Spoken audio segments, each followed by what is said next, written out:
자, 오늘 20장입니다. 자, 요한복음 20장.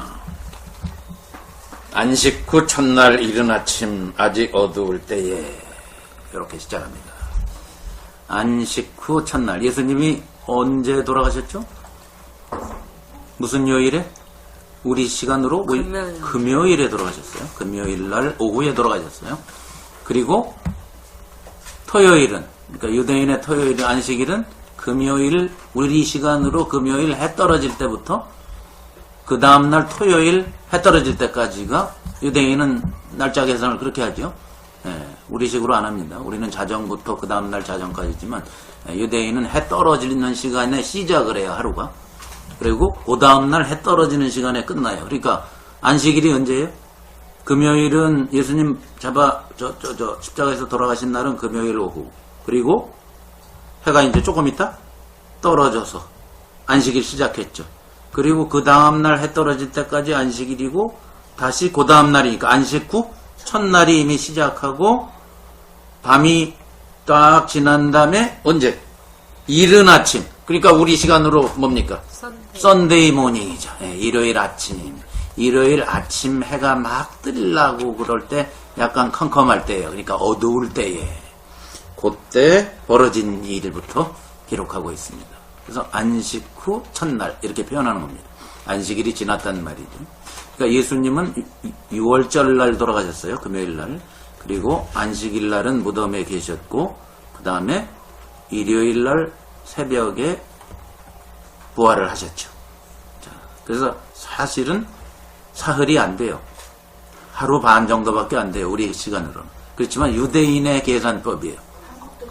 그러니까 한국식 계산이죠. 한국식 계산. 희나가 지금 한국 가면 3살이에요, 제가. 아직 2살도 안 됐어요, 미국에서는. 1년 11개월인데, 쟤는 한국 가면 3살이죠. 제 넉 달 있으면 4살이라래, 이제. 실제로는 2년 3개월밖에 안 된 애를 한국 가면 4살이라고. 그렇게 되는 거예요. 그러니까 유대인이 그렇게 날짜 계산을 해요. 자, 그래서 사흘 후에 부활하셨다. 그게 그 뜻입니다. 자, 안식 후 첫날.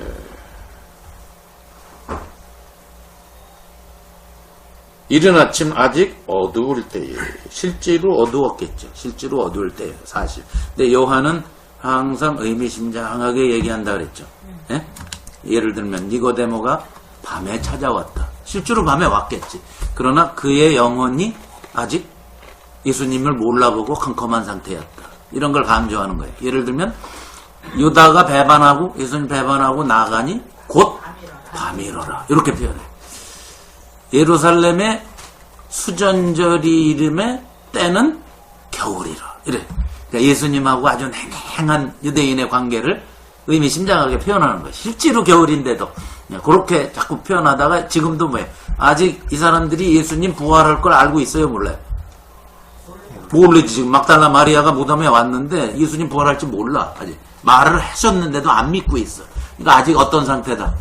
캄캄한 상태다, 이 말이에요. 또 영혼이 캄캄한 상태다, 이 뜻이. 자, 어두울 때 막달라 마리아가 무덤에 와서 돌이 무덤에서 옮겨 열린 무덤을 봤다.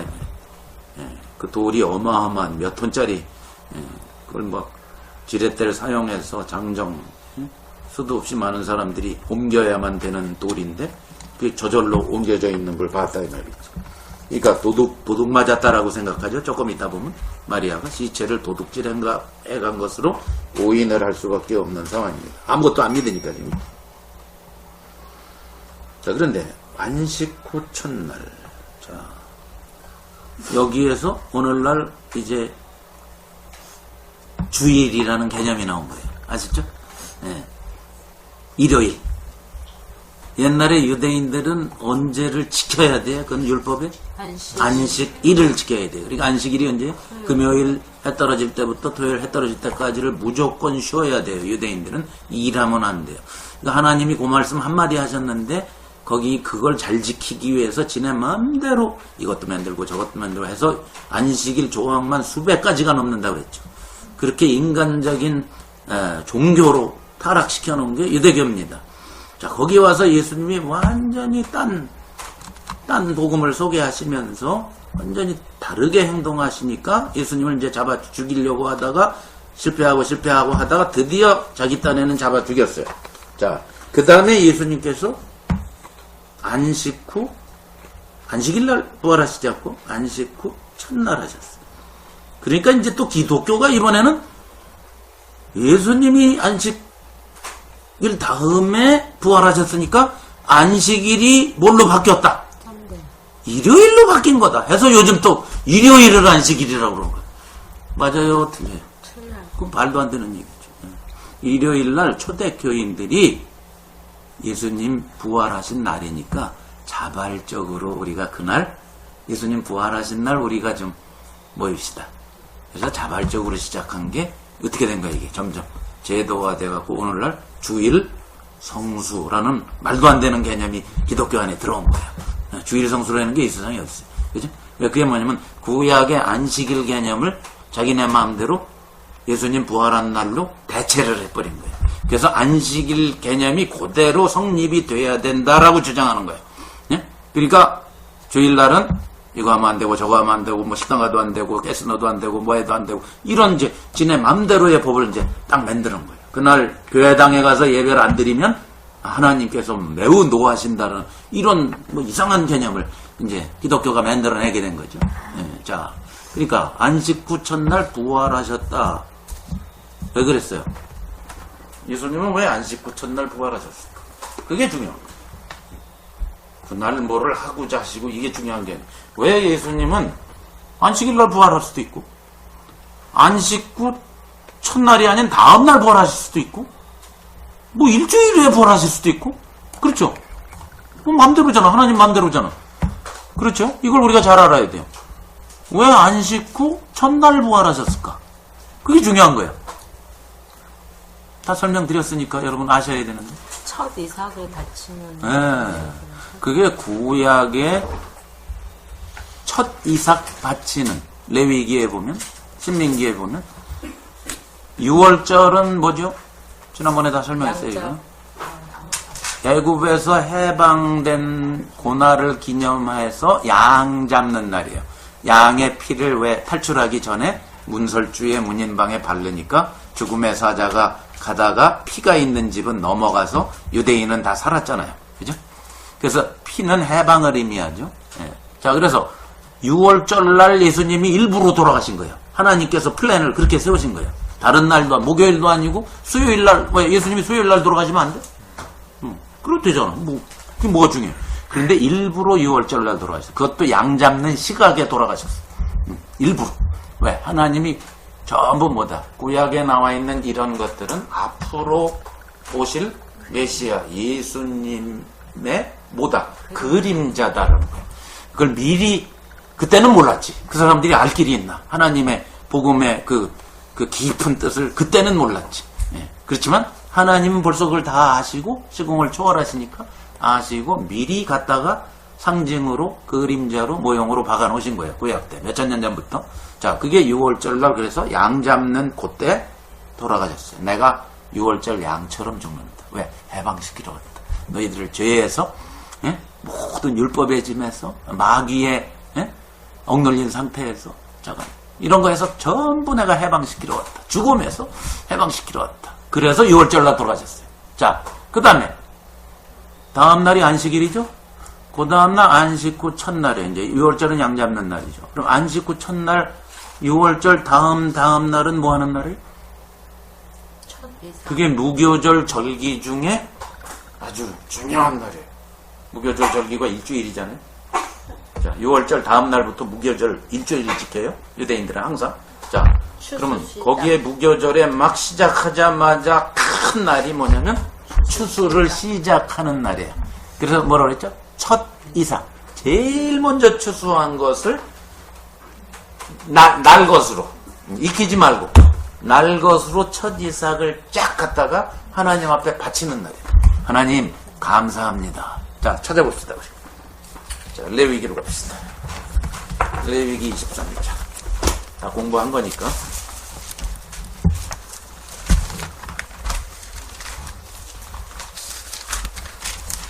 자, 레위기 23장 9절에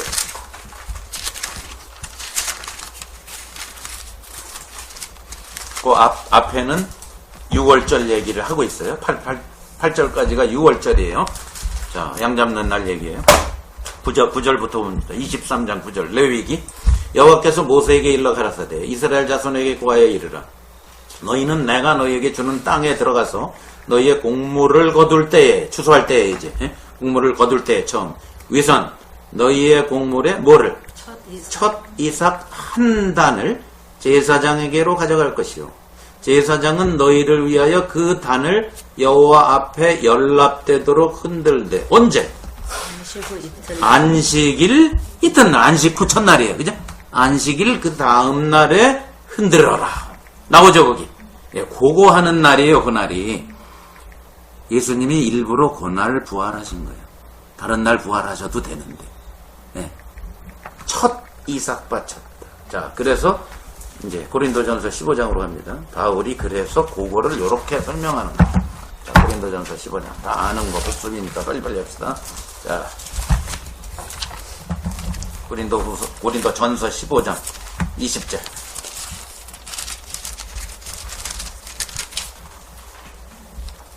20절. 고린도전서 15장 20절. 그러나 이제 그리스도께서 죽은 자 가운데서 다시 살아 잠자는 자들의 뭐라고요? 첫 열매가 됐다. 네. 그래서 그날 부활하신 거예요. 첫 열매. 지금까지 죽은 자 중에 부활한 존재는 아무도 없었어요. 역사상. 아담 이후로 아무도 네. 사망을 이긴 존재는 역사상 없었어요. 근데 첫 열매가 누구다? 예수님이다. 그래서 그날 첫 이삭 바치는 그날 첫 이삭으로 첫 열매로 부활하신 거다. 예. 그래서 그 플랜대로 오신 거예요. 그 플랜대로. 그리고 그날부터 50일째 되는 날 17은 49, 50일째 되는 날 추수가 완전히 끝나는 날이라고 했죠. 그래서 그날 뭐 한다고요? 이때 익혀서 떡을 만들어서 그날은 두 덩이를 하나님 앞에 흔드는 날. 이제 추수 다 끝나게 해주셔서 감사합니다. 그걸 오순절이라고 그랬죠. 77절. 그날은 무슨 일이 벌어졌어요? 성령이 눈에 보이게 가시적으로 교회를 이 땅에 교회를 밖으로 팍 하고 드러낸 날이에요. 그 플랜대로 오신 거예요. 6월절은 돌아가시고 사흘후에는 첫 이삭 바치는 날은 부활하시고 추수 끝나는 날은 성령이 오셔서 교회가 시작이 되면서 교회는 하나님 보시기에 뭐예요? 다 이루었다. 교회가 세워지면 하나님의 플랜이 다 완성돼요. 그래서 하나님 플랜 다 완성된 날이 오순절이에요. 교회가 이 세상에 가시적으로. 그렇기 때문에 성령은 그날 성령이 왔다고 그러면 안 돼요. 아세요? 성령은 실제로 조금 있다 우리가 볼 텐지만 어디? 저기 20장 22절에 가면 예수님이 부활하신 날 그날에 제자들한테 성령을 받으라고 주셨어요. 그러니까 오순절날 성령이 왔다라고 자꾸 얘기하는데 예수님이 주신 게 언젠데? 부활하신 날.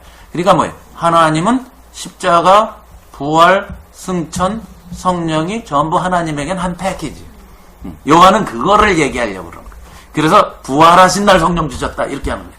누가는 이 개념을 아직 다 파악을 못했기 때문에 오순절날이 이름에 성령이 급하고 강한 이렇게 쓴 거고. 무슨 얘기인지 알죠? 요한은 그걸 전부 60년 동안 하나님이 하신 일을 뒤에 지켜보면서 그래서 성령을 부활하신 날 주셨구나 이렇게 쓰는 거예요. 그럼 누가는 뭘 쓴 거예요? 교회가 눈에 보이게 드러난 날을 그날로 쓴 거예요. 이해가세요? 그렇게 개념이 다른 것뿐이에요. 한 패키지라는 거죠. 자, 그래서 안식 후 첫날이라는 건 그런 의미에서 중요한 거예요.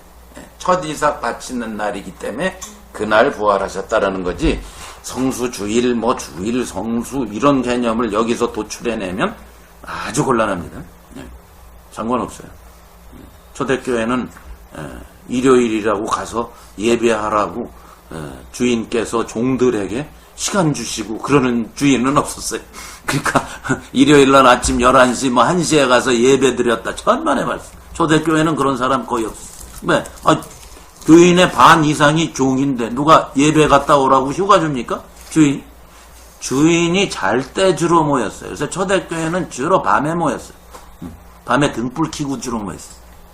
주인이 밥 다 해주고 발 닦아주고 침상에 들어가는 거 보고 가가지고 밤에 몰래 모이고, 초대교인들은 주로 그렇게 모였단 말이에요. 그러니까 뭐 성수 주일이고 어쩌고 이런 개념을 성경에서 찾으려고 하지 마세요. 없어요, 그런 거.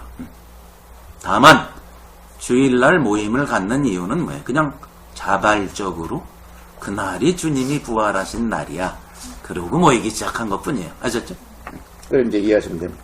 자, 안식 후 첫날 이른 아침 아주 어둘 때 막달라 마리아가 무덤에 와서 돌이 무덤에서 옮겨간 것을 보고 시몬 베드로와 예수의 사랑하시던 그 제자, 요한복음의 저자예요. 이 요한복음을 쓰고 있는 사람이 사랑하시던 제자를 했죠. 이 두 명한테 가서 알렸어요. 뭐라고? 어떤 사람이 주를 무덤에서 가져다가 어디 두었는지 보진 못했지만 무덤이 열린 걸 볼 때 분명히 시체를 도둑질해 간 게 분명합니다. 라고 가서 보고한 거예요. 제자들한테. 그죠? 그랬더니 베드로와 그 다른 제자가 나가서 무덤으로 갈세. 둘이 같이 다름질했다. 자, 사복음서가 전부 열린 무덤의 얘기로 시작을 하는 거 아시죠? 예수님 부활을. 사복음서가 전부 요 말부터 기록하고 시작해요. 그리고 사복음서가 전부 제일 처음 부활의 열린 무덤의 첫 목격자도 여자고, 조금 있다 보면 부활하신 예수님을 제일 처음 만난 사람도 막달라 마리아예요. 여자예요. 자, 그러면 지금부터 2000년 전의 유대 상황 플러스 로마 제국의 상황에서는 뭐를 절대 인정을 안 해요? 여자는 둘이 얘기하거든 10명이 하거든 100명이 얘기하고 1000명이 증거해도 안 믿어요. 안 받아들여요. 여자는 사람 취급으로 안 하기 때문에 여자의 증언은 코르트에서 재판장에서 성립이 안 돼. 아무리 목격을 해도 여자가 얘기하면 안 붙여요. 근데 성경은 그 여자의 증언을 제일 먼저 싣고 있어요. 왜 그런 줄 아세요? 여자의 증언을 아무도 안 믿던 시대인데 여자의 증언을 막 실어놨어. 사실은 팩트니까. 사실이라 할 수 없어. 사실이라 조작을 할 수 없는 거야. 부활은 사실이기 때문에 그럴 수밖에 없어. 웬만하면 여자 얘기를 안 꺼낼 텐데. 왜냐면 그 당시 아무도 안 믿는 세계니까. 웬만하면 여자의 증언을 일부러 피해야 더 신빙성을 드러낼 수 있는데 그렇게 쓸 수가 없는 거예요. 왜? 그게 사실이기 때문에. 무덤이 열린 게 사실이지? 여자가 본 게 사실이지? 그러니까 여자가 본 얘기를 꼭 쓴 다음에 남자들 얘기로 갈 수밖에 없는 거예요. 그게 사실이기 때문에. 그래서 사실은 사도 바울은 부활을, 고린도 교인들이 부활을 안 믿는 거를 너무너무 안 믿고 지독하게 안 믿으니까 고린도 전서를 쓰다가 15장에 가서 부활에 대한 신빙성 있는 증거를 들이댈 때 여자 얘기를 뺐어요. 사도 바울은 여자 얘기를 일체 빼고 제일 먼저 누구한테 나타났다 붙었어요. 게바에게 베드로한테 나타나시고, 그 다음에 야고보한테 나시고, 그 다음에 12제자한테 나타나시고, 그 다음에 500여 제자에게 일지에 보이시고, 그 다음에 그 중에 태반이나 지금 20년 후에 250명 이상은 살아있으니까 부활을 못 믿겠거든 그들한테 가서 인터뷰해봐라 이런 뜻으로 쓰고, 그 다음에 마지막으로 뭐야? 만삭되지 못해 난 나한테도 예수님이 나타나셨다.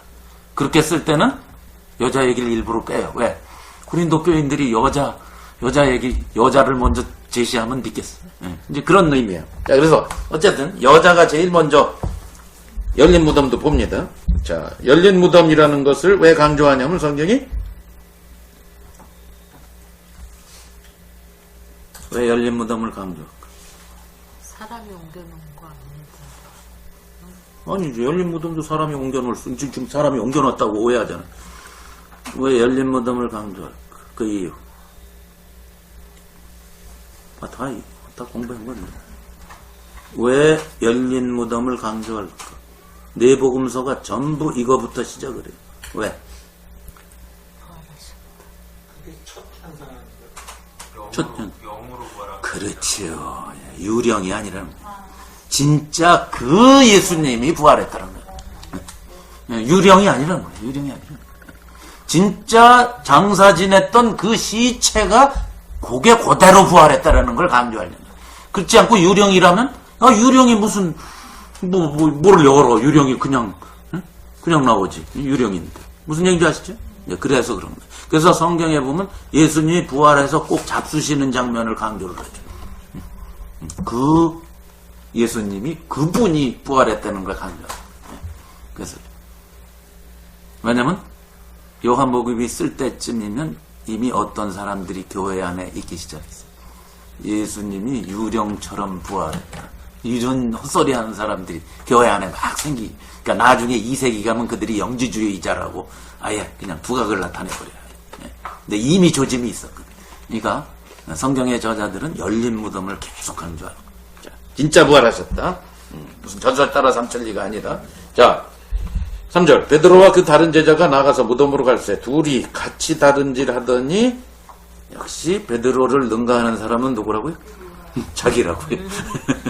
꼭 그렇게 쓰고 있는 거예요. 요한복음 저자는 자기의 증거가 제일 신빙성이 있다라는 걸 독자들한테 알려주기 위해서 자기가 항상 베드로보다 앞섰다는 걸 여러모로 강조를 해왔어요. 지금까지.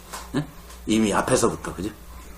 예수님 품에 안겨있던 것도 자기고 계속 강조하고 있죠. 지금도 누가 더 빨리 가? 다른 제자. 자기가 더 빨리 가. 베드로보다 더 빨리 가서 먼저 무덤에 이르러 굽으려 세마포 놓인 것을 보았으나 들어가자. 자, 요한이 가서 제일 먼저 본 사람이 누구예요? 요한이에요. 다른 제자예요. 딱 무덤 앞에 갔더니 뭐가 보여요? 시체는 없고 뭐만 보여요? 세마포. 시체를 쌌던 세마포만 딱 보여요. 그러니까 뭘 암시하는 거예요? 아직 예수님 부활했다는 것까지는 못 믿지만 적어도 없어지고. 뭔가 눈치를 제일 챈 사람은 자기가 최초라는 걸 얘기하려고 하는 거예요. 그죠? 뭘 눈치챘어요. 자, 그러면 잘 보세요. 시체 도둑놈이 세마포 놔두고 알몸만 도둑질해 갈 수 있는 도둑놈이 있겠어요? 말이 돼? 그러니까 뭘 암시하는 거예요? 도둑질해 간 게 아니라는 걸 암시해요. 조금 있다 보면 수건은 객혀 있어. 정돈이 돼 있어. 밑에 보세요. 수건이 어떻게 돼 있어? 머리를 쌌던 수건은 잘 대해놨어. 예수님이 아주 정돈을 잘했어. 그래서 실제로 전에 어떤 간증을 내가 들었는데 실제로 내가 간증 읽어본 간증 중에 미국 사람의 이런 간증이 있었어. 이 사람이 예수를 믿고 싶어도 안 믿어서 누가 요한복음을 읽어보라고 그러길래 1장부터 읽기 시작한 거야. 아무리 읽어도 안 믿어. 기적을 오병이요 하나도 감동이 안 믿어져. 19장까지 10장까지 왔는데도 안 돼. 20장에 딱 수건이 객혀 세마포 수건 객혀 있다라는 데서 예수님을 만났어. 뭐야? 이 사람이 평소에 정리가 안 돼 있으면 짜증이 나는 사람인데 진짜 이거 싫어요. 이 사람은 뭐든지 정리를 해야만 자기는 그게 옳은 사람이다라고 늘 평생을 살아왔는데 하나님의 아들이 정리를 하셨다는 거야. 부활하시면서도 이분은 진짜 하나님 아들이다. 이렇게 된 거야. 그 하나님이 별걸 다 사용하시죠. 그죠? 별걸 다 사용하죠. 시몬 베드로도 따라 들어가서 6절 무덤에 들어가 보니 세마포가 놓였고 또 머리를 썼던 수건은 객혀 있었다. 그때야 무덤에 먼저 왔던 다른 제자도 들어가 보고 믿었다. 뭘 믿었다는 거예요? 부활을 믿었다는 건 아직 거기까지 아니고 뭔가 눈치를 챘다는 거죠. 이게 뭔가 도둑질해 간 건 아닌데 그럼 PC 예수님 말대로 부활했을까? 이렇게 했다는 거죠. 근데 아직은 9절에 거기까지 확실한 건 몰랐다 이 말이죠. 그리고 집으로 들어갔다. 자, 그래서 열린 무덤을 보고 최초로 눈치챈 사람은 사랑하시는 제자였다. 이걸 제시하는 거예요. 그리고 나서요. 11절에 마리아는 제자들은 그냥 돌아가 버리고 자 11절입니다. 마리아는 무덤 밖에 서서 울고 있더니 울고 있어. 시체 도둑질해 간 줄 알고 울고 있는 거지. 울면서 굽으려 무덤 속을 들여다보니 흰 옷 입은 두 천사가 예수의 시체 누였던 곳에 하나는 머리편에 하나는 발편에 하나님의 사자가 에인젤들이 딱 있었다 이거죠. 그러면서 막달라 마리아한테 여자여 어찌하여 우느냐 가로되 사람이 내 주를 가져다가 어디 두었는지 내가 알지. 그러니까 도둑 맞았다라고 생각하는 거죠. 이 말을 하고 뒤로 돌이켜 예수님이 실제로 딱 서 계신 것을 봐도 예수신 줄 몰랐다. 그 정도로 부활에 대해서는 생각조차도 못하고 있어요. 그렇게 예수님 말씀하셨는데 앞에서. 같은 모습으로 부활하셨는데. 그랬지만 아마 부활하신 분은 좀 더 영광스러운 모습이었던 것 같아요. 그러니까 모르지 아무래도 똑같으면은 알아봤겠지. 똑같아. 왜냐면 누가복음에 보면 엠마오로 가던 두 제자도 같이 걸어가면서도 모르고 있잖아. 예? 떡 떼실 때야, 예수님이네 이러잖아. 같이 걸어갔어 셋이서. 예수님하고 양쪽에 제자들 둘이 같이 가면서 성경 얘기 막 시편 얘기 모세 오경 얘기 막 하면서 거기에 나에 대해서 기록한 걸 너희들이 선지자들의 말을 미련하고 너희들 막 혼나가면서 갔는데도 예수님인 줄 몰랐잖아. 그러니까 아마 부활하신 예수님은 좀 더 어떤 좀 영광스러운 모습이 아니었을까 이렇게 추측을 합니다. 근데 여기에서 사실은 그것도 사실일 수 있겠지만 더한 것은 이들이 전혀 예수님이 십자가에서 죽은 존재가 부활했다는 걸 꿈에도 못 꿨다라는 거예요. 그러니까 아예 그 생각을 안 해버렸다라고 하죠. 그러니까 눈이 어두운 거죠. 그렇게 보는 게 낫지. 예수께서 가라사대 여자여 어찌하여 울며 누구를 찾느냐 하시니 마리아는 그가 동산지기인 줄 알고 가로되 당신이 훔쳐갔으면 당신이 옮겨갔으면 딴 데다 놨으면 나한테 좀 얘기하십시오. 내가 시체를 맡겠습니다.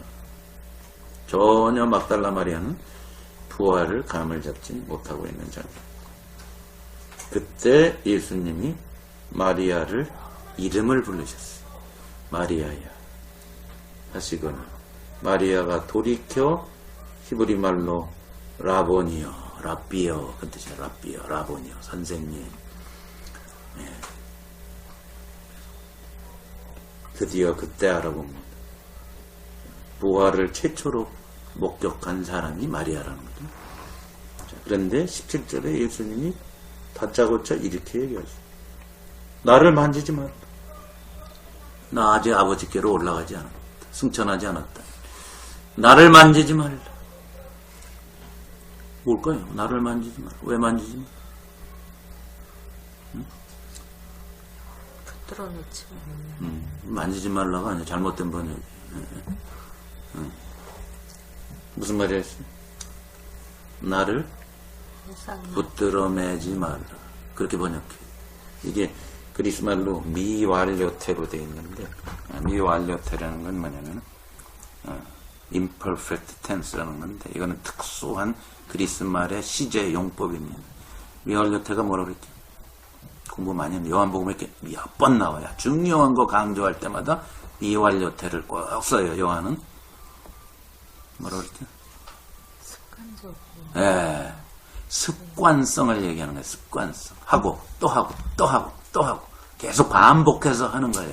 여기에 예수님이 마리아한테 얘기한 게 미완료태로 나를 붙잡아 놓는 게 너희들의 뭐다? 몸에 배에 있다. 그걸 지적하신 거예요. 자, 무슨 뜻이? 그들은 예수님을 땅에 붙잡아 매놓고 뭐 하고 싶은 거예요? 함께.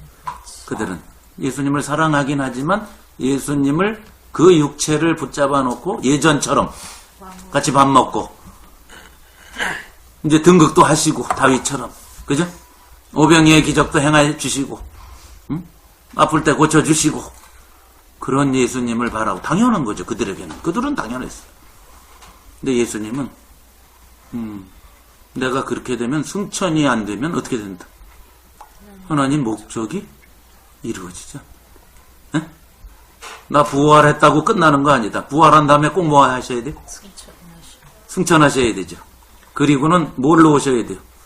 성령이 오셔서 다른 형태의 예수의 몸으로 오셔야죠. 교회로 오셔야죠. 그게 하나님의 플랜인데 지금 딱 붙잡아. 예수님의 그 부활한 예수님을 딱 붙잡아 놓고 못 갑니다. 이래 버리면 어떻게 돼요? 뭐가 안 벌어져? 예수님 혼자만, 새창조의 인물은 예수님 혼자밖에 없다는 뜻이에요. 그래서 예수님이 나승천 방해 놓지 말라 이렇게 얘기했어요. 나를 땅에 붙잡아 들려고 do not hold unto me 이렇게 번역해요. 그것도 미완료태로 번역해야 돼.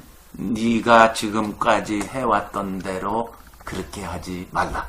그 짓 하지 말라. 그런 뜻이에요.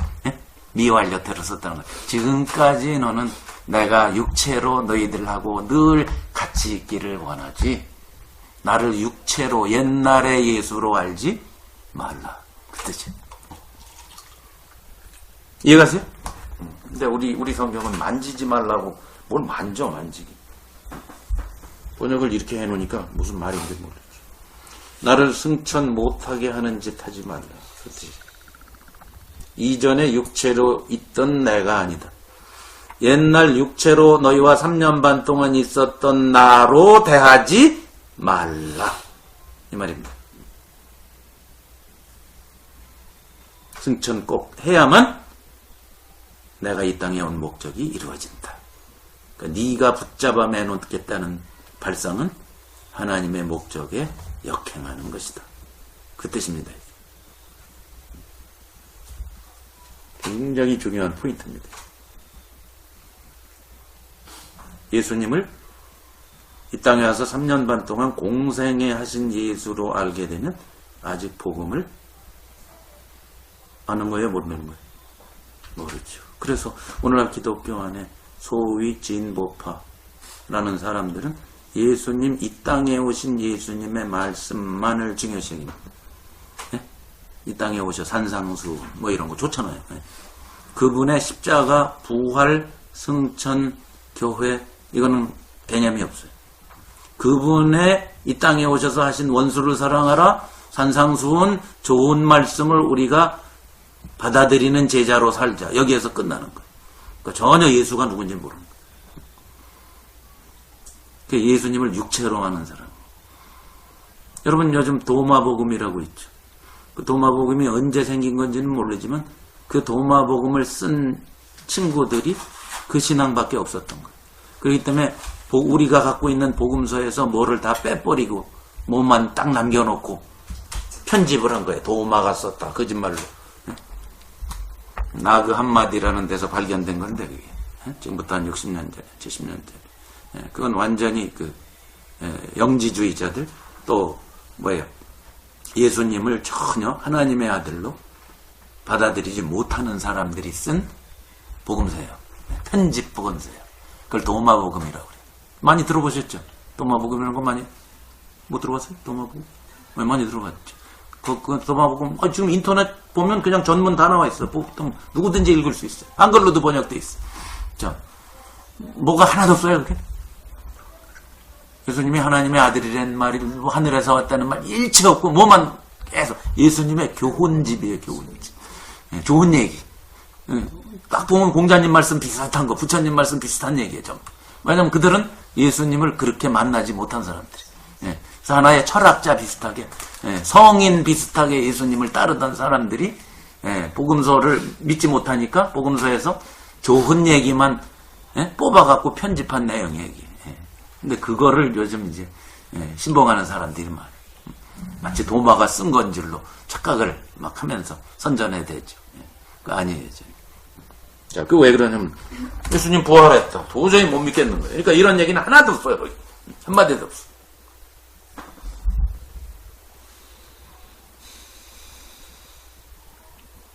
자, 6장으로 가봅시다. 자, 그러니까 마리아가 지금 이 발상을 예수님한테 들이대는 거예요. 6장 한번 보세요.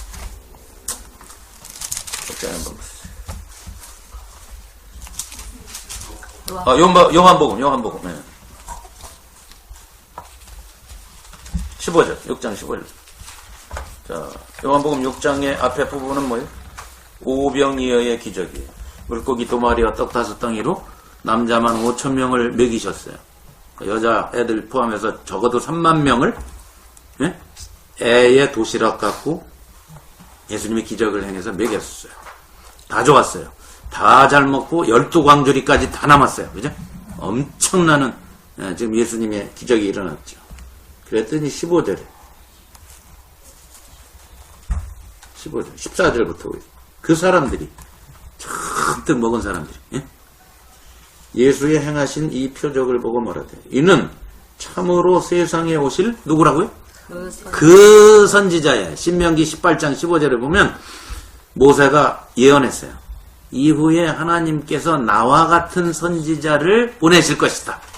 그래서 이스라엘은 항상 메시아를 기다릴 때 두 타입의 메시아를 기다리고 있었어요. 하나는 모세가 예언한 그 선지자, 모세처럼 뭐하는 선지자, 기적을, 만나를 주고 반석에서 물을 내고 하는 기적을 일으키는 선지자, 요 유형을 기다리고 있고, 또 한쪽은 다윗 같은 밀리터리 장군 타입의 적군을 물리치고, 그러니까 로마의 식민지였으니까 다윗 같은 메시아, 로마를 물리칠 수 있는 실력을 가진 장군감의 메시아, 아니면 기적을 행하는 메시아. 그러니까 그 선지자님은 다윗의 후손 메시아를 기다리고 있었단 말이에요. 이 케이스는 지금 오병이어를 행하니까 이거 만나하고 연결을 시키는 거예요. 모세는 광야에서 만나를 줬는데 이 양반은 오병이어의 기적을 하니 가만히 있죠. 모세가 만나를 하늘에서 하나님께서 주셨지만 모세가 계속 내려서 줬죠. 자, 얼만큼 주셨어요? 매일 줬잖아, 매일. 그러니까 예수님도 오병이어의 기적을 매일 해주셔야 돼. 그 선지자여야 돼. 그러니까 어떻게? 15절이 이제 성립이 되는 거예요. 15절에. 그 양반이 뭐를 하게 되면? 임금이 되면 매일 줄 거 아니야. 네? 그래서 15절에 써 있는 거예요. 그러므로 예수께서 저희가 와서 자기를 뭐로 삼아? 억지로 임금 삼으려는 줄 땅에 붙잡아 매려고 하는 거죠. 네? 억지로 임금 삼으려고 하는 줄 아시고 도망가 버리죠. 예수님 그거 하러 오신 분이 아니라 불쌍해서 준 것뿐이지. 표적이라는 건 사인으로만 준 것뿐이지. 예수님이 맨날 먹여주시겠다는 분이 아니거든. 근데 이것들은 그거 바라고 있거든. 이 모세를 능가하는 분이 오셨다. 오케이, 좋았어. 임금 시키면은 우리가 절대로 굶지 않고 살겠다. 초점이 거기에 딱 맞춰지니까 예수님 이런 애들하고는 상무용 안 한다. 도망가 버려. 산으로 멀리 도망가. 근데 도망갔다가 그 이튿날 그 밤에 밤에 걸어서 호수를 걸어가지고 반대 방향으로 가시니까 6장 얘기 아시죠? 그 이튿날 배 타고 예수님을 쫓아와서 또 얻어먹으려고. 그러니까 예수님이 아예 한마디로 아주 굉장히 치욕적인 말씀을, 너희가 나를 따라온 이유는 먹고 배부른 까닭이요. 또 처먹으려고 왔지 그 말이야. 나 임금 삼으러 왔지 이놈들 이 말이야. 자, 그게 예수님을 땅에 가둬놓으려고 하는 거예요. 지금 부활하신 예수님에 대한 감격이 있다기보다 마리아는 그거예요. 못 놓. 이제는 십자가 갈 때는 우리가 실수로 보내드렸지만 이제부터는 못 보냅니다. 주여, 이제부터는 절대로 못 보냅니다. 그 뜻이에요. 만지지 말라가 아니라 딱 붙잡고 늘어졌다 그 뜻입니다. 그 다음에 재벌을 대주지 않았다 그 뜻입니다. 전부터 하던 대로 그렇게 했다 이 말이에요. 자, 여기에서 우리는 이들이 아직 복음이 전혀 감도 못 잡고 있다는 사실을 알 수가 있는 거죠. 무리는 아니죠. 아직 모르니까. 아직 아무것도 모르는 상태죠. 다 아셨죠, 하나님. 자, 그렇지만 나를 땅에 붙들어 매지 말라. 자, 고린도후서 5장으로 갑시다. 고린도후서 5장.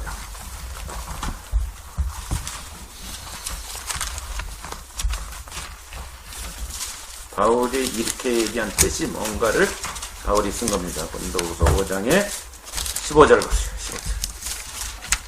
근데 우리가 이 개념을 확실히 이해해야 돼. 고린도후서 5장 15절. 저가 예수님이 모든 사람을 대신하여 죽으심은 산자들로 하여금, 자, 이제 산자들이 누구죠?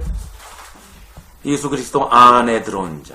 예수님 밖에 있는 자는 성경이 뭐라고 불러요? 죽은 자. 영혼이 죽었으니까. 하나님을 모르는 자는 항상 죽은 자로 표현하고. 네, 산 자들이니까 하나님의 생명이 들어온 자. 하나님의 생명이 있는 사람은 산 자. 하나님의 생명이 없는 사람은 죽은 자로 표현합니다. 자, 그러면 산 자들로 하나님 생명을 받은 자입니다. 크리스찬입니다.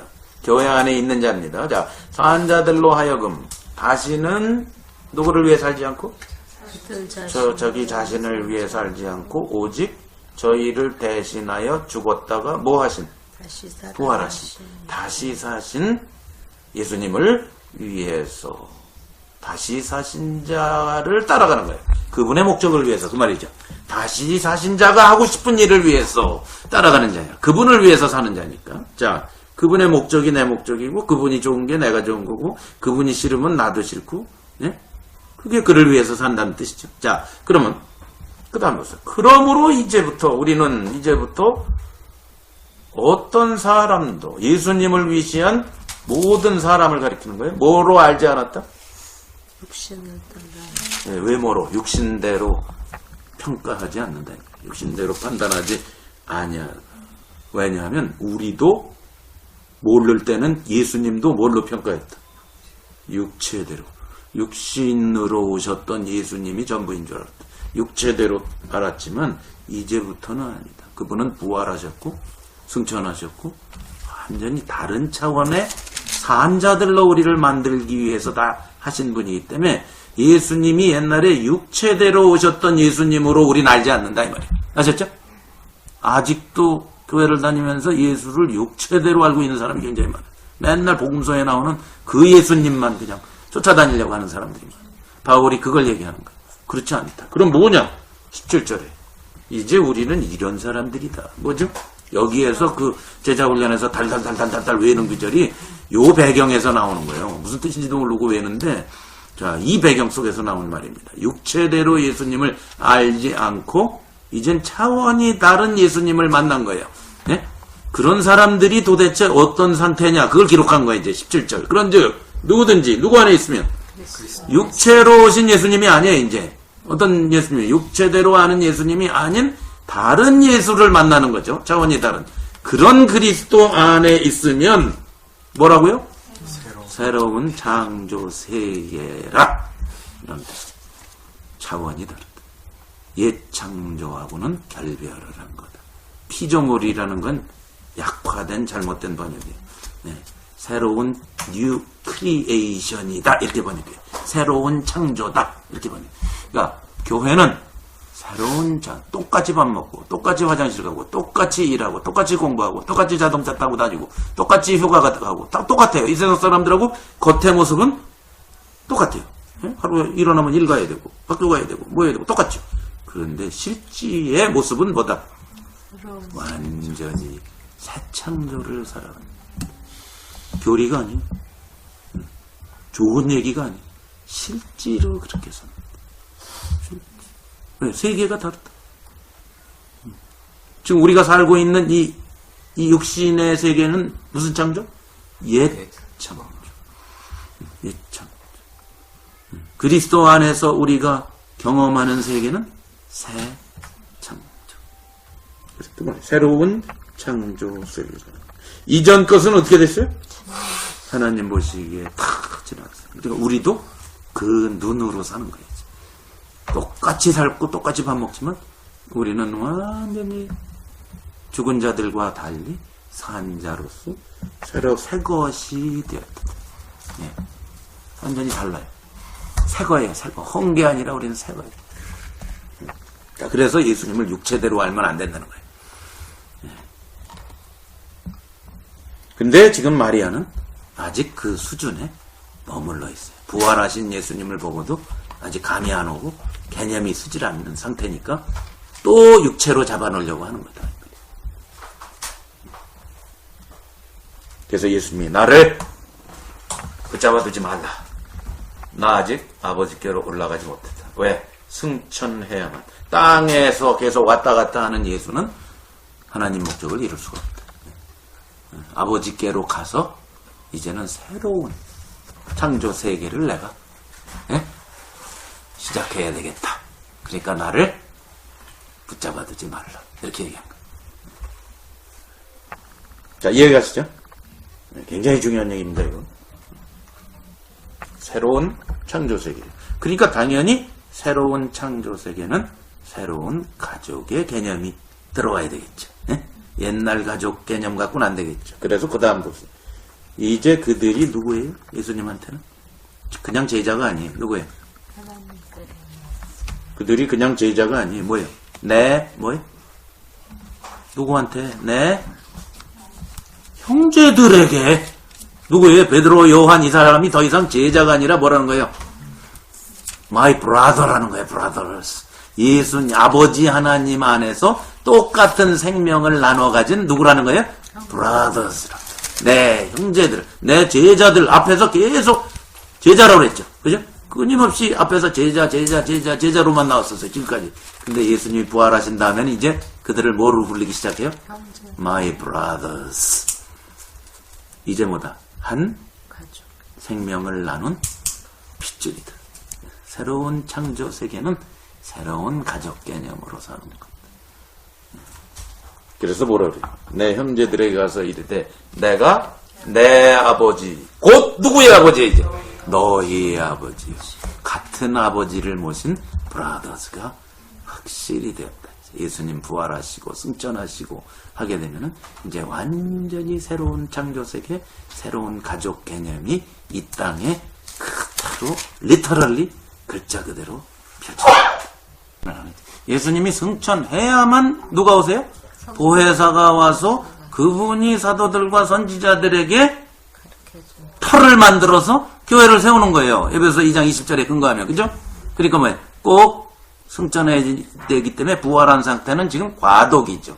그렇지만 요한은 십자가나 부활이나 승천이나 성령 강림을 전부 한 패키지로 쓰고 있는 거예요. 그러니까 사실상 부활이나 지금 우리 복음이나 같은 걸로 보고 있어요. 사실은 요한은. 다만 누구한테 말할 때, 마리아한테 지금 말할 때 요걸 절차의 개념 속에서 얘가 아직 이해를 못하니까 그걸 가르쳐준 것 뿐이란 말이죠. 이해가세요?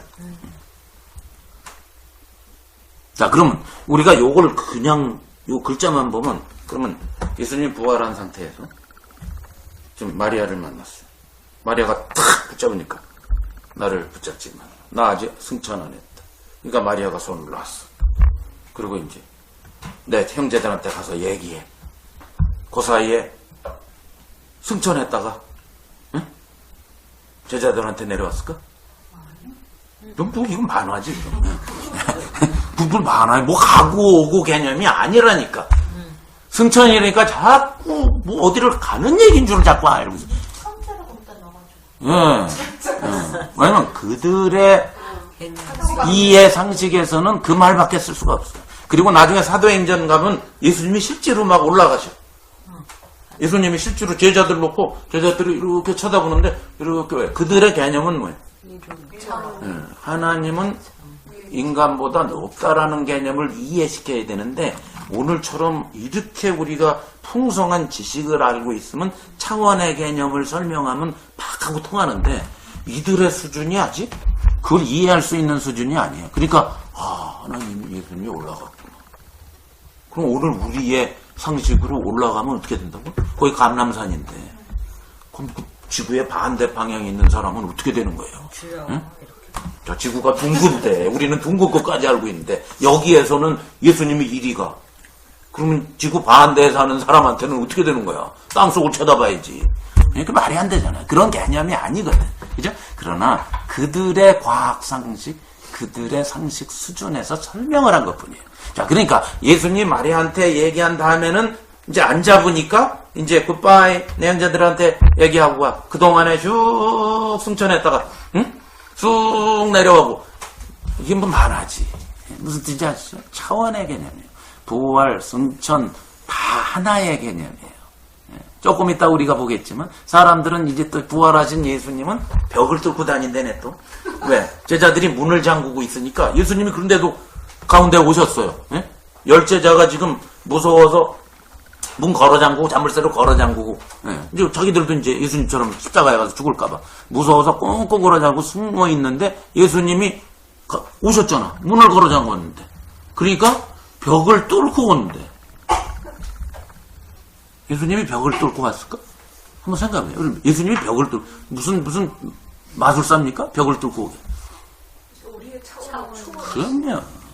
예수님 거기 계셨어요. 여기 계셨다, 보였다, 안 보였다 할 수 있는 어마어마한 부활체라는 건 그런 거예요. 예, 뚫고 가고 이러는 게 아니에요. 그러니까 엠마오에 가는 제자들에게도 팍 나타났다. 예? 그 다음에 뭐예요? 열제자한테도 팍 나타났다. 그러니까 어디나 계신 주님이 여기 나타났다, 저기 나타났다 그러시는 거예요. 뚫고 다니시는 무슨 그런 만화 같은 얘기 하지 마십시오. 이해가 가세요? 무슨 얘기인지? 차원의 개념으로 딱 이해를 하세요. 그럼 아주 간단해요. 차원의 개념.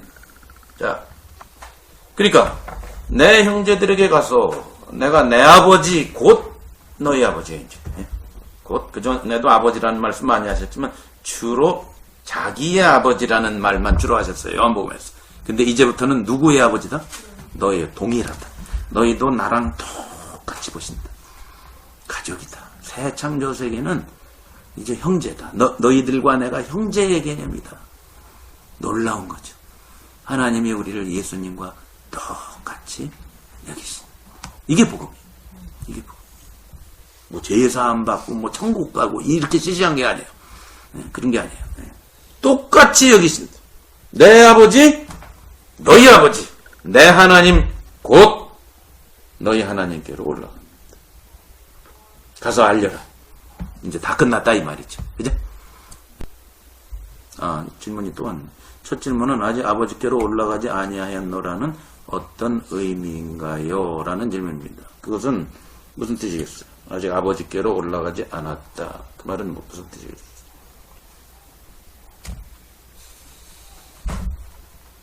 아버지께로 올라가지 않았다. 무슨 뜻으로 말씀하십니까? 예수님이 내가 가야 누가 온다 라고 앞에서 제자들한테 계속 얘기했어요. 보혜사 성령이 와서 하나님 목적을 이룬다라고 얘기했죠. 그 얘기예요. 네. 그게 승천의 개념이에요. 네. 그러니까 내가 아직 아버지께로 올라가지 아니하였느냐. 그 말은 뭐예요? 아직 성령이 오셔서 모든 하나님의 목적이 가시적으로 쫙 이루어질 그것이 이루어지지 않았다. 그런데 네가 나를 붙잡아 두려고 하는 건 옛날의 예수, 그 예수랑 살고 싶다라는 얘기밖에 안 된다. 그 뜻이란 말이에요. 그래서 그러지 말라 그러신 거란 말이에요. 이해가 가세요? 네. 그 뜻입니다. 예수님이 가고 오고 무슨 고속도로로 갔다가 왔다 이런 개념이 아니란 말이에요. 전부 하나님의 목적이 이루어지는 개념 속에서 얘기하고 있다 이 말이에요. 자, 18절. 막달라 마리아가 가서 제자들에게 내가 주를 보았다 하고 또 주께서 자기에게 이렇게 말씀하셨다. 바로 위에 내 형제들에게 가서 내 아버지 곧 너희 아버지 내 하나님 곧 너희 하나님에게로 간다라고 말을 해라. 자, 그리고는 자, 거기 중요한 말이 이제 왜 이게 다 한 패키지라고 내가 끊임없이 설명하냐면 요한이 이거를 아주 알기 쉽게 17절 마지막에 올라간다로 표현을 했어. 올라간다라고 표현을 했어. 17절이요? 17절에 올라간다 했죠. 그게 현재 진행형으로 돼 있어. 올라갈 것이다 이래야 돼요. 그죠? 마리아하고 얘기할 때는 미래형을 써야죠. 그죠? 만약 그게 절차를 얘기한 것이라면. 그렇죠? 네, 이게 현재 진행형으로 돼 있어. 다 같은 개념이라는 거예요, 요한은. 한 개념을 얘기해. 부활이나 승천이나 성령이 오고. 그래서 조금 있다 성령을 받으라 그러시는 거예요. 성령이 오심이나 다 한 패키지라는 걸 요한이 강조하려고 현재 진행형으로 쓰고 있어요. 올라갈 것이다. 올라갔다 내려올 것이다. 이렇게 얘기 안 했었어요. 뭐래요? 나 올라가고 있다. 이런 표현을 썼다. 이 말이에요. 그러니까 예수님은 부활하신 것이 곧 승천이나 마찬가지다. 그 뜻이에요. 왜? 부활한 예수님은 땅에 있고 아버지 하나님은 저기 딴 데 있나? 여러분 그래요? 육체로 오신 예수님하고도 아버지가 함께 계셨는데 그죠? 부활하신 예수님하고는 따로 있다? 말이 돼요? 말이 안 되지. 그런 자꾸 3차원적인 생각으로 얘기하지 말자는 거예요. 그죠? 항상 아버지는 같이 계신 거예요. 십자가에서도 같이 계셨어요. 그죠? 부활하셔도 같이 계세요. 그러니까 승천의 개념이라는 것은 뭘 올라가고 내려가고 자시고 이런 개념이 아니라니까. 그죠? 하나님의 목적을 성취하는 개념이에요. 이해를 똑바로 해야 되죠. 그죠? 이해가 가세요, 여러분? 확실히 이해해야 돼요. 올라가고 내려가는 개념이 아닙니다. 어디 갔다 오는 개념이 아닙니다. 뭐 예수님이 십자가에 달리신 다음에 뭐 낙원에 가서 뭐 어쩌고 이런 헛소리 하는 사람도 있어. 그거 말도 안 되는 개념입니다. 뭐 가고 오고의 개념 아니에요. 차원이 없는 예수님이 어딜 갔다 왔다 합니까? 항상 아버지와 함께 계시면서 하나님의 목적을 착착착착 인간에게 드러내고 있는 그걸 표현한 것 뿐이에요. 그렇게 이해를 해야 돼요. 지금도 아버지와 함께 계시는 거지. 요게 들어와야 복음이 그냥 쏙쏙 들어오는 겁니다. 이게 한 패키지의 개념을 이해하세요? 이해 못하면 못한다고 이해가세요? 자, 그래서 현재 진행형으로 되어 있어요. 승천은 항상 하고 계신 거예요.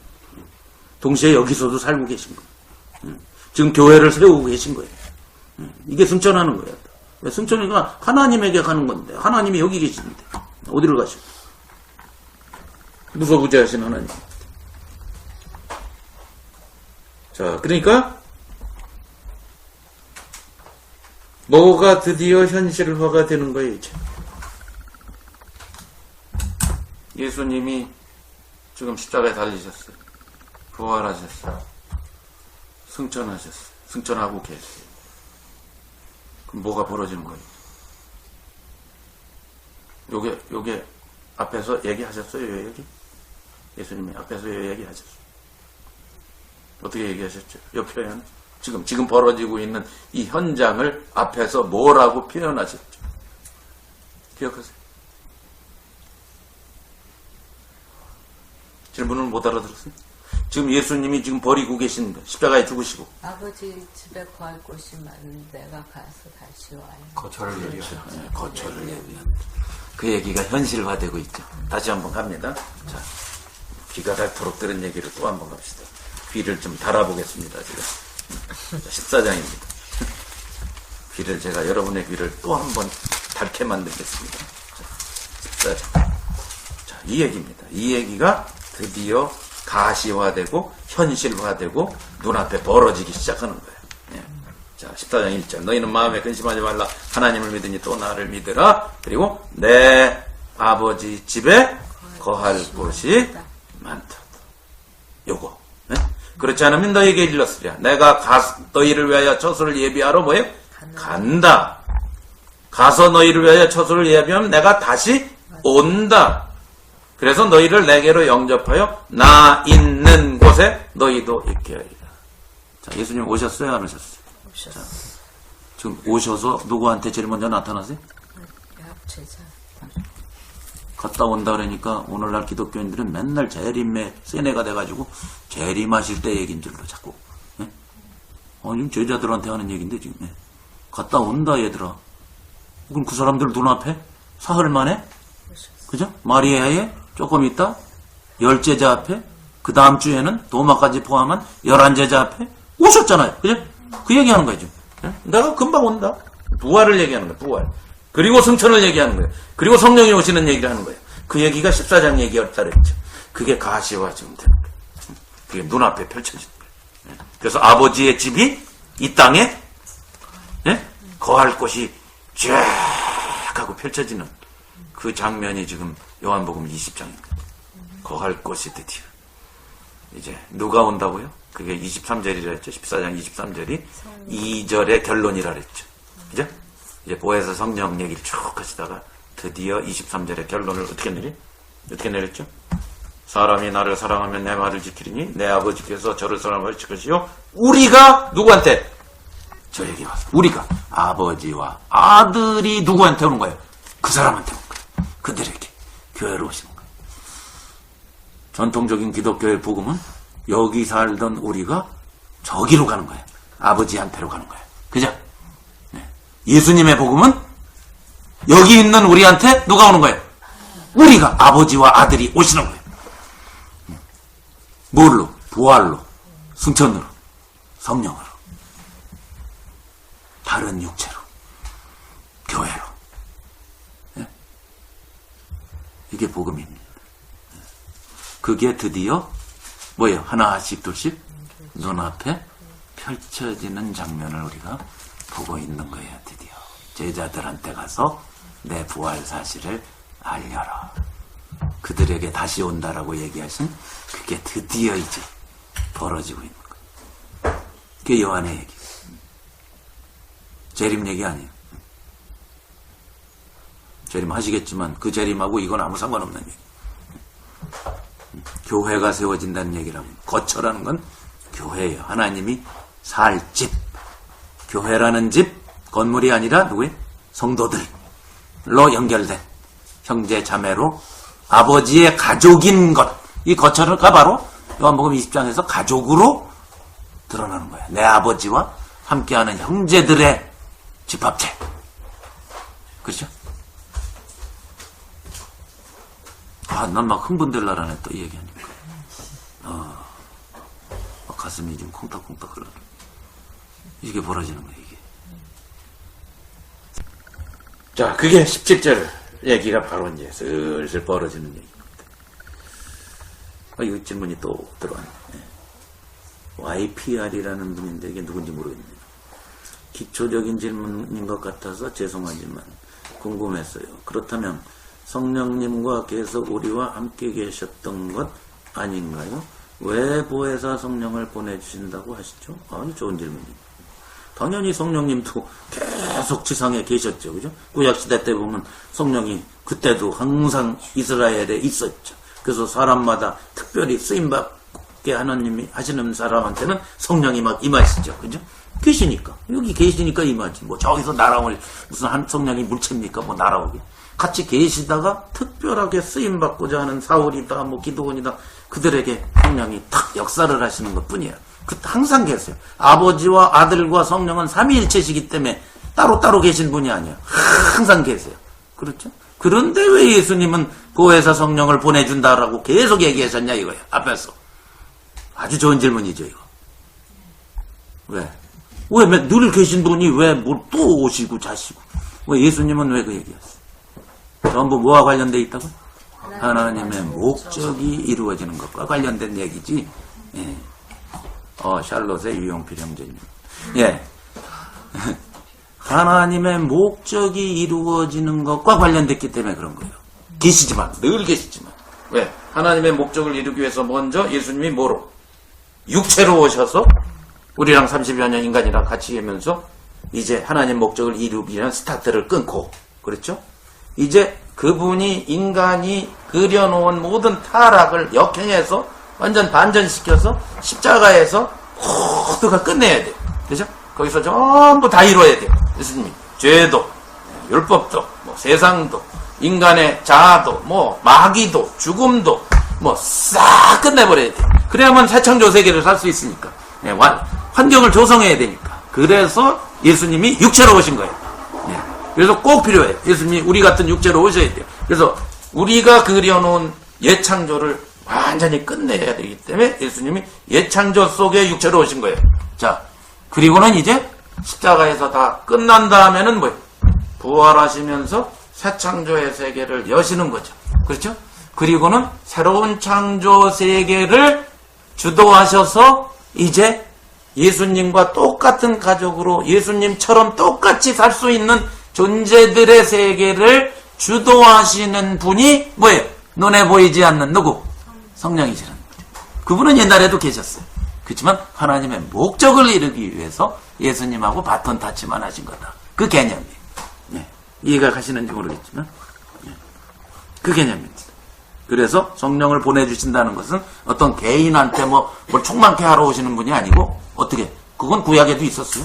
개인한테 임하는 영은 구약에도 성령이 늘 임했으니까 특별히 쓰임받게 하시는 그거는 구약에도 많았어요. 지금은 뭐예요? 교회에 와서 하나님의 목적을 주도하신다. 그래서 예수님은 내가 가야 보혜사 성령이 오신다. 그렇게 얘기한 거예요. 아주 클리어한 개념. 그러니까 요한복음 14장부터 16장을 이해를 못하면 복음을 알 수가 없어요. 그러니까 맨날 제사함의 복음에서 끝나고 마는 거예요. 네.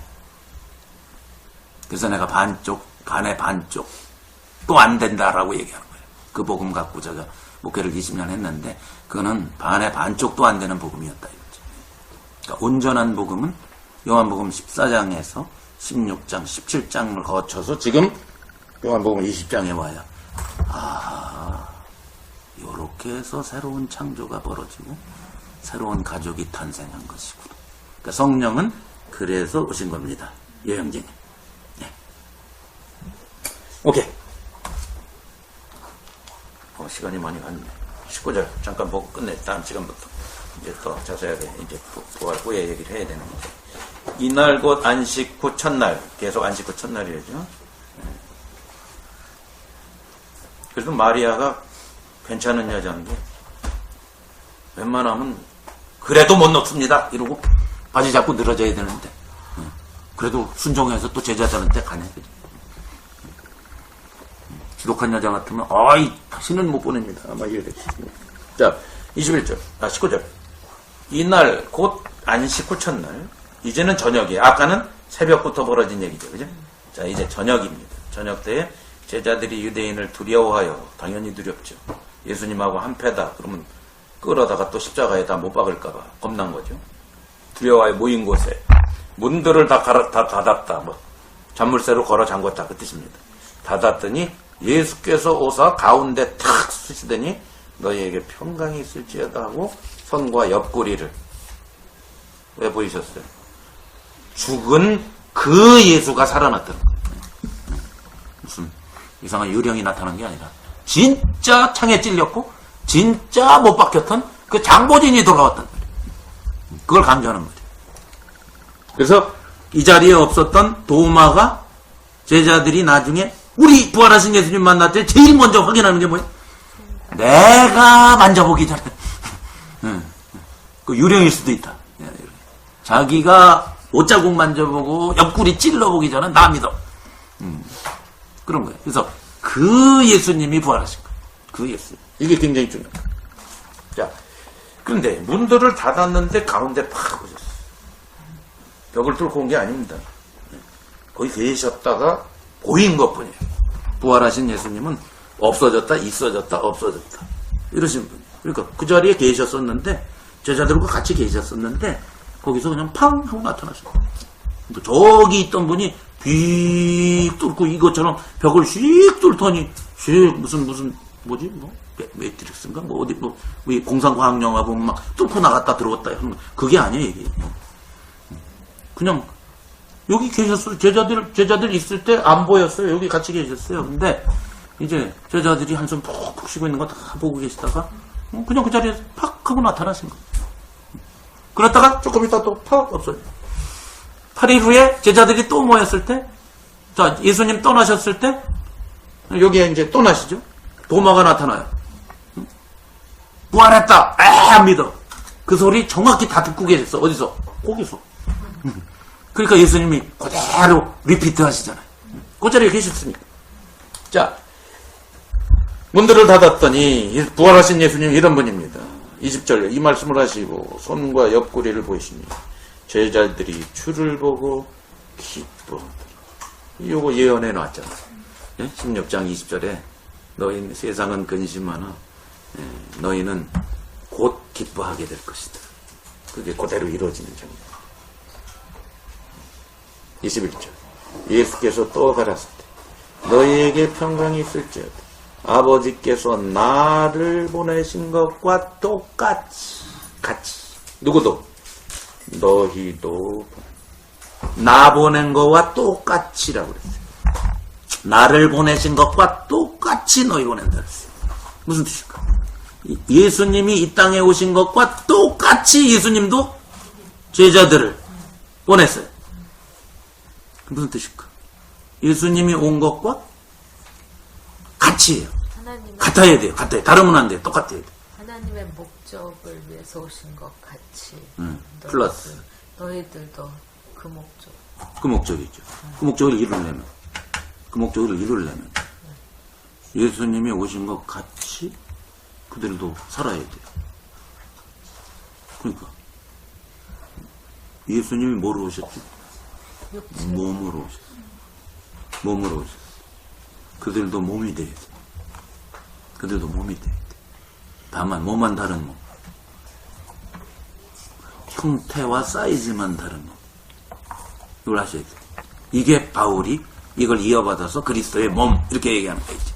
예수님의 그 몸 말고, 예수님의 피와 살이 있던 몸 말고 다른 형태의 몸이에요.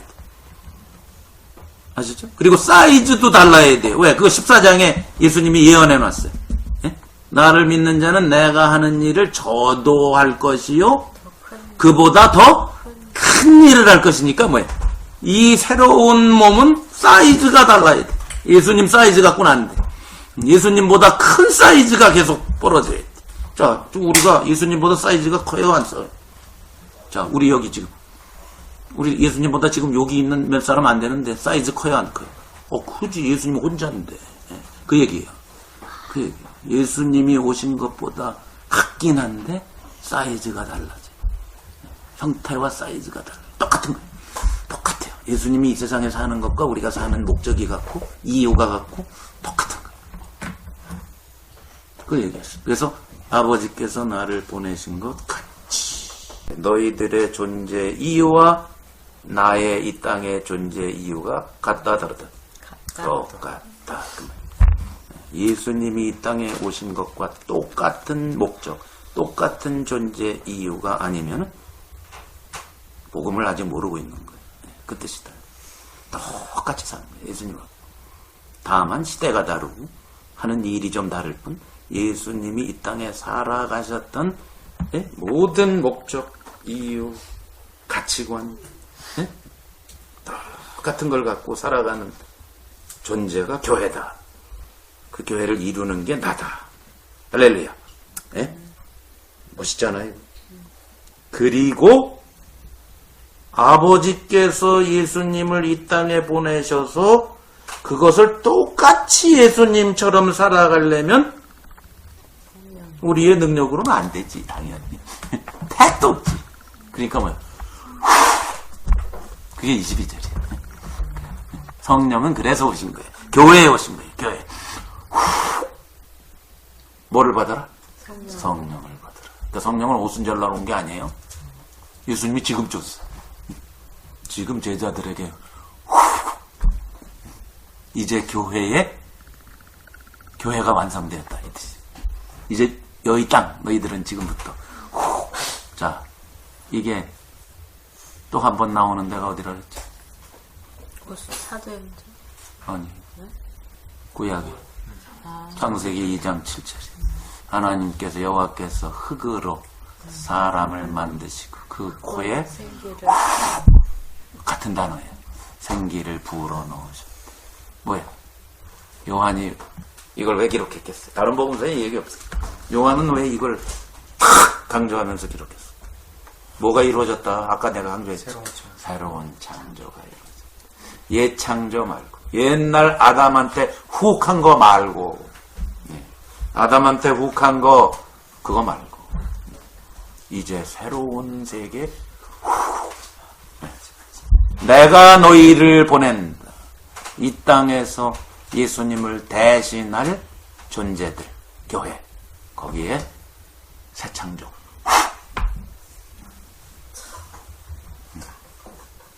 응? 뭐가? 아구가 딱딱같이 그래. 그래서 요한복음은 뭐예요? 이게 이제 마지막이죠. 요 얘기 끝에 잘 보세요. 이제 다음 시간에 우리 공부할 거니까 요 얘기 끝에 누가 등장하죠? 그 다음 일주일 지나서 도마가 의심하는 장면에서 예수님이 나타나니까 만져보지도 않고 도마가 고백을 해요. 뭐라고 고백하나를 보세요. 다음 주에 볼 때지만 미리 맛보 나의 주시며 나의 예수님 이게 아니고 하나님이십니다로 끝나는 거예요. 요한복음이. 21장은 나중에 부록으로 나중에 보낸 거니까 20장에 끝나는 거예요. 마지막이 뭐냐면 하나님이십니다. 요한복음이 뭘로 시작했죠? 태초에 말씀이 계시니라 이 말씀이 하나님과 함께 계셨으니 이 말씀은 곧 하나님이시다로 시작을 한 게 요한복음인데 끝날 때 도마의 입을 빌어서 하나님이십니다 예수님이 이렇게 끝나는 거예요. 그리고 요 얘기가 앞에 있는 거예요. 새 창조다. 시작 때도 뭘로 시작했어? 태초 생명 빛 이튿날 사흘째 되던 날 뭘 흉내내서 창세기를 그대로 흉내내는 거예요. 첫째 날 둘째 날 셋째 날 태초. 왜 요한이 이렇게 쓰고 있느냐? 예수 그리스도 안에서 이루어진 교회야말로 새 창조다. 그걸 그리고 있는 게 요한복음이래요. 그러니까 이걸 알아야 돼. 배경을 알고 보면 아기가 탁탁탁탁 들어맞는 거지.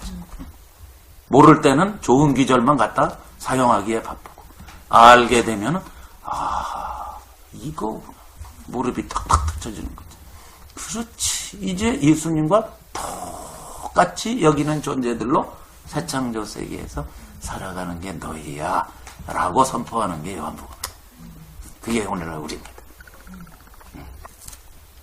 자, 오늘 여기까지 하겠습니다.